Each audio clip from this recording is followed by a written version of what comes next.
मुगलों ने हमारे देश पर 330 सालों तक राज किया। इस दौरान मुगलों ने कई अच्छे और बुरे काम किए, जिनकी वजह से उनका नाम भी है और वो बदनाम भी हैं। जैसे कि अगर आप अकबर का नाम लें तो अकबर को हिंदू मुस्लिम भाईचारे के लिए जाना जाता है, और साथ ही अकबर बदनाम हैं चित्तौड़गढ़ में 32,000 लोगों के नरसंहार के लिए भी। ऐसे ही पेंटिंग्स को खूब तवज्जो देने वाला जहांगीर बदनाम था सिखों के 5वें गुरु अर्जन देव जी की हत्या में, और ताजमहल बनवाने वाले शाहजहां को जाना जाता है उसकी अय्याशी और रंगीन मिजाजी के लिए। लेकिन इन मुगल बादशाहों का अंत, इतिहास में इन मुगल बादशाहों का अंत भी बहुत दर्दनाक रहा था। इनमें से कोई बादशाह ऐसा था जिसकी मौत भयानक बीमारी से हुई, जो 8 साल तक तड़पता रहा, तो किसी बादशाह को उसके ही भरोसेमंद साथियों ने मार डाला। आज मैं आपको मुगलों के दर्दनाक अंत की कहानी सुनाऊंगा। कैसे 300 साल तक देश पर राज करने वाले मुगल बादशाह अपने आखिरी वक्त में तड़प तड़प कर मरे थे। जानने के लिए वीडियो को एंड तक जरूर देखिएगा, क्योंकि अपना इतिहास नहीं जानोगे तो खुद को कैसे पहचानोगे। मुगल हमारे देश में 1526 में आए, जब बाबर ने इब्राहिम लोदी को हराकर दिल्ली पर कब्जा कर लिया। बाबर के दिल्ली पर कब्जे की घटना भारत के इतिहास का सबसे बड़ा टर्निंग पॉइंट था, क्योंकि इसके बाद कम से कम 1707 तक, यानी औरंगजेब की मौत होने तक, भारत की राजनीति की सबसे बड़ी ताकत मुगल ही रहे। इस दौरान बाबर, हुमायूं, अकबर और शाहजहां तक जो भी बादशाह हुए, उन सब का आखिरी वक्त बहुत कष्टों में बीता। आइए एक एक करके बताता हूं कि मुगल बादशाहों का आखिरी वक्त कितनी मुश्किलों से होकर गुजरा। सबसे पहले बात करते हैं मुगल साम्राज्य की स्थापना करने वाले बाबर की। इतिहासकार बताते हैं कि बाबर ने अपने बेटे हुमायूं को अपनी जागीर को संभालने भेजा था। वहां हुमायूं बेहद बीमार पड़ गया, फिर उसे आगरा के किले में लाया गया, लेकिन यहां उसकी हालत और भी खराब हुई। फिर हकीमों ने हाथ भी खड़े कर दिए। इतिहासकार राजकिशोर राजे अपनी किताब तवारीखे आगरा में एक कहानी बताते हैं कि मशहूर फकीर अबू बका ने बाबर से अपने सबसे कीमती चीज को दान करते हुए खुदा से हुमायूं की जिंदगी के लिए प्रार्थना करने को कहा। बाबर ने खुद को सबसे कीमती बताया और हुमायूं की पलंग की परिक्रमा करते हुए कहा कि हुमायूं की बीमारी उस पर आ जाए। कहा जाता है कि इसके बाद हुमायूं ठीक हो गया, लेकिन दूसरी जगह पर बाबर बीमार हो गया। जब हुमायूं पूरी तरह से ठीक हो गया, तब 26 दिसंबर 1530 को आगरा में बाबर की मृत्यु हो गई।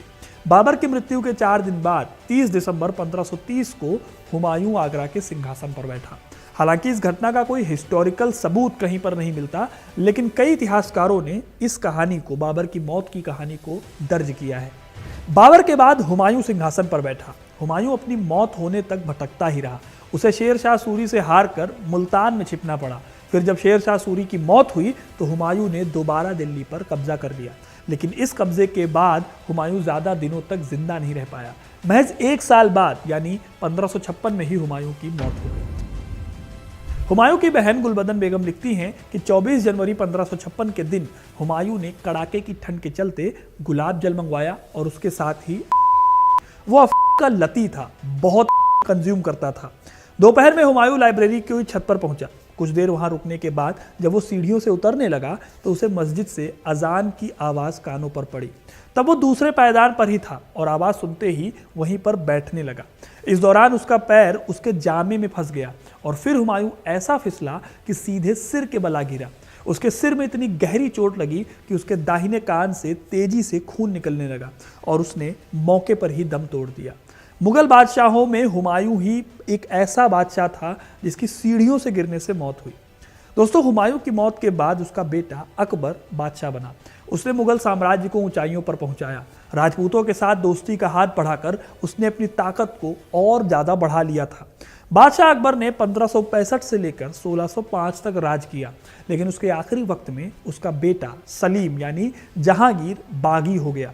उसने अकबर के करीबी लोगों को मरवाना शुरू कर दिया था। इसमें सबसे बड़ा नाम था अकबरनामा लिखने वाले और अकबर के सबसे करीबी नौरत्नों में से एक अबुल फजल की हत्या। अकबर और अबुल फजल नहीं चाहते थे कि सलीम बादशाह बने, लेकिन अकबर के आखिरी पलों में सलीम ने खुद को बादशाह घोषित किया। इसी दौरान अकबर को पता चला कि उसे पेचिश नाम की बीमारी हो गई है। तब उस दौर में इस बीमारी का इलाज बेहद मुश्किल हुआ करता था और रोगी तड़प तड़प कर मरने को मजबूर हो जाया करता था। अकबर के साथ भी ऐसा ही हुआ। 3 अक्टूबर को अकबर इस बीमारी से ग्रसित हुआ और 25 अक्टूबर को उनकी मौत हो गई। इस तरह से मुगलों का सबसे महान राजा एक बीमारी से मारा गया। हालांकि मुगलों की ऐसी मौतों का सिलसिला थमा नहीं। जहांगीर के आखिरी दिनों में भी उसके साथ भी ऐसा ही कुछ हुआ। माना जाता है कि जहांगीर को दमे की बीमारी थी। उसके आखिरी सालों में उनके सिपहसालार महाबत खान ने उनका अपहरण कर लिया था। कई दिनों तक महाबत खान की कैद में रहने के चलते उनकी तबीयत और भी ज़्यादा खराब हो गई। फिर इससे बचने के लिए जब वो कश्मीर की तरफ गए तो उनके साथ नूरजहां तो गई ही, साथ ही दामाद शहरयार आसिफ खान और शाहजहां भी उनके साथ गए।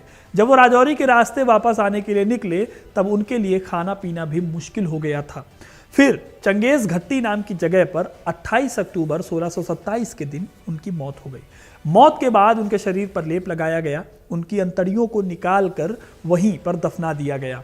फिर इसके बाद जहांगीर के शरीर को बैठी हुई मुद्रा में पालकी में बिठाकर लाहौर लाया गया, जहां पर उनका राजकीय सम्मान के साथ अंतिम संस्कार हुआ।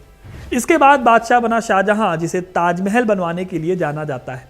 उसकी मौत के बारे में कहा जाता है कि शाहजहां को उसके ही बेटे औरंगजेब ने गिरफ्तार करके आगरा के किले में कैद कर लिया था। वैसे तो दोस्तों शाहजहां की मौत हुई थी साल 1666 में, लेकिन उसकी मौत की कहानी शुरू होती है 1658 से। ये वही साल है जब वो बीमार पड़ा और फिर अफवाह उड़ी कि शाहजहां की मौत हो गई है। कुछ इतिहासकारों के मुताबिक औरंगजेब जब उत्तराधिकार की लड़ाई में विजयी बनकर उभरा तो वो खुद शाहजहां से छुटकारा पाने की कोशिश करने लगा। इस दौरान उसने बीमार शाहजहां को मरवाने के लिए जहर भी भिजवाया, लेकिन शाहजहां बच निकला क्योंकि जो हकीम थे वो शाहजहां के वफादार थे। शाहजहां को बहुत पहले ही की बीमारी थी जिससे वो 8 साल तक पीड़ित रहा। इस बीमारी के चलते ही हकीमों ने उसे सलाह दी थी कि वो जगह को बदल ले। इसके बाद शाहजहां आगरा में रहने गया, जहां औरंगजेब ने उसे बंद करके मारने की कोशिश की, लेकिन 8 साल तक पेशाब की बीमारी से तड़पने के बाद शाहजहां की मौत हो गई। शाहजहां की मौत के बाद औरंगजेब जब बादशाह बना तो उसने अपनी कट्टर इस्लामिक नीतियों को लागू किया। आज औरंगजेब का मकबरा दिल्ली या फिर आगरा या लाहौर में नहीं है, बल्कि महाराष्ट्र के औरंगाबाद शहर से 25 किलोमीटर दूर खुलदाबाद शहर में मौजूद है। इसकी वजह थी कि औरंगजेब को दक्कन से बहुत लगाव था, जहां वो बादशाह बनने से पहले कई सालों तक गवर्नर भी रहा था। उसके आखिरी साल दक्कन पर कब्जा करने में निकल गए, लेकिन मराठों की लड़ाइयों ने, उनके प्रतिरोध ने औरंगजेब को दक्कन में ही रहने पर मजबूर कर दिया था।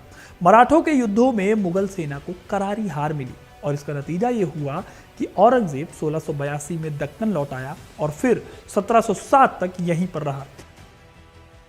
87 साल के जीवन काल में उसने 36 से 37 साल औरंगाबाद में बिताए और यहीं वो दफन भी हो गए, क्योंकि दिल्ली जाने का मौका उसे मिला नहीं और दक्कन को जीतने का ख्वाब भी ढंग से पूरा नहीं हो पाया। औरंगजेब की मौत के बाद से तो मुगल साम्राज्य मानो बिखर गया। मुगलों के कमजोर वारिस नई जगह को जीतना तो दूर की बात है, अपने पुरखों का साम्राज्य भी नहीं बचा पा रहे थे। कुछ मुगल बादशाहों की मौत तो उनके अपने वफादारों ने कर दी थी। एग्जाम्पल के लिए अब्दुल्ला खान और हुसैन अली खान नाम के 2 सैयद भाइयों ने 1713 में मुगल बादशाह फर्रुखसियार को बादशाह बनाने में मदद की। वो चाहते थे कि फर्रुखसियार उनकी कठपुतली बने रहे और उसकी जगह पर वो शासन करे।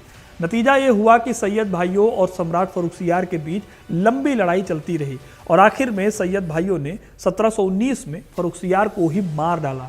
ठीक इसी तरह से 1759 में मुगल बादशाह आलमगीर द्वितीय को एक संत के हाथों उनके 2 वफादारों इमादुल मुल्क और नजीब खान रोहिल्ला ने मरवा दिया और आखिर में आपको पता ही है कि बिना किसी ताकत के लाल किले में रहने वाले आखिरी मुगल बादशाह बहादुर शाह जफर द्वितीय गिरफ्तार करके रंगून की जेल में तड़प तड़प कर मरने के लिए मजबूर कर दिया और वहां भेजने से पहले उनकी आंखों के सामने उनके बेटों को भी मार दिया।